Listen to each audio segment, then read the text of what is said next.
needs a lot of renovation. We've got cutter bars on dozers and so forth, and a lot of people don't like cutter barring and blade ploughing now.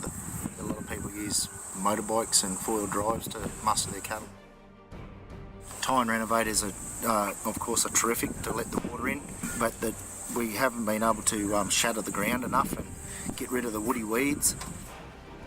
We turned to the Grizzly for a bit more of an ease of operation and serviceability. We've covered about 2,500 acres so far.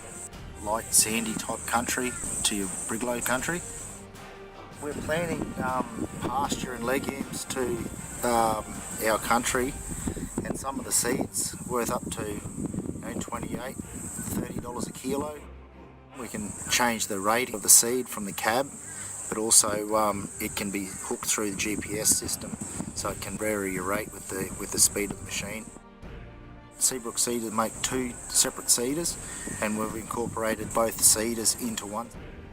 In the back half of the seeder bin, we've got buffel grass compartment, which kicks out buffel grass, wheat, oats, barley, any of your bigger seeds, uncoated bigger seeds. And then at the front we've got 7 fluted roller bins. And you can plant your coated seed, your legumes, your coated buffel grass, silk sorghum in your sugar drip seeds out of the front. We set the seed before we start the new job or the new line of seed, and basically it's trouble-free. You don't really have to touch it for the rest of the job. Vanderfield guys in Chinchilla have been quite supportive. When we bought the plough, they've given us finance options through John Deere Finance. After sales backup has been pretty good so far, so I'd recommend Vanderfield to anyone really. I've owned quite a few of them. So I started off with a 40 plate, went to a 48, next plough was a 56, and now we've got the 76 plate field boss. We bought another block 18 months ago, and it's got about 2,000 acres of suckers around 6-8 foot high on it, and read about the tinies, and bought this one after Farm Fest last year.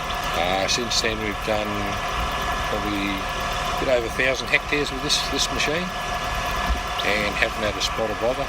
And that new field boss is probably it'll be the best plough I've ever had, I think. Just a beautiful job, heavy frame, everything's right about now. We've also got a Grizzly track renovator and a set of rippers, so yeah, basically nearly anything the Grizzly make I've got. Old 64 plate, we wore her out. I don't really know how many acres it's in excess of 30,000 anyhow. It was on its 8th set of discs. One big advantage of Grizzlies I find is they've got reasonable bearings. As a matter of a rule, when we change the second set of discs, we put new bearings all the way through and keep the better ones out, and use them as they start to wear out on the 4th set. So no, we've had a really good run out of them. I'd recommend them to anybody. Yeah, we're trying to deep rip.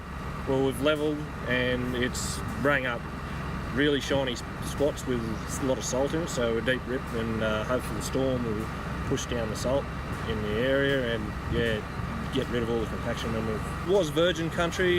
It was very heavily lime bush, balar and brigalow. We stick raked it, and the lime bush, well, were very tall. They were just as tall as a D8.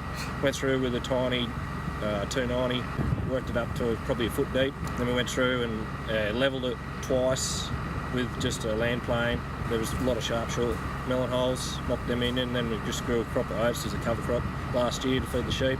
And now, we've come through and worked it with the new offsets, which are Field Boss 76 plate.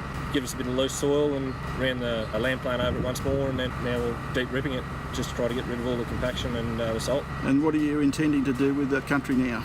Probably, dryland farm it, wheat, sorghum, possibly cotton, later on down the track after it's hit its full potential.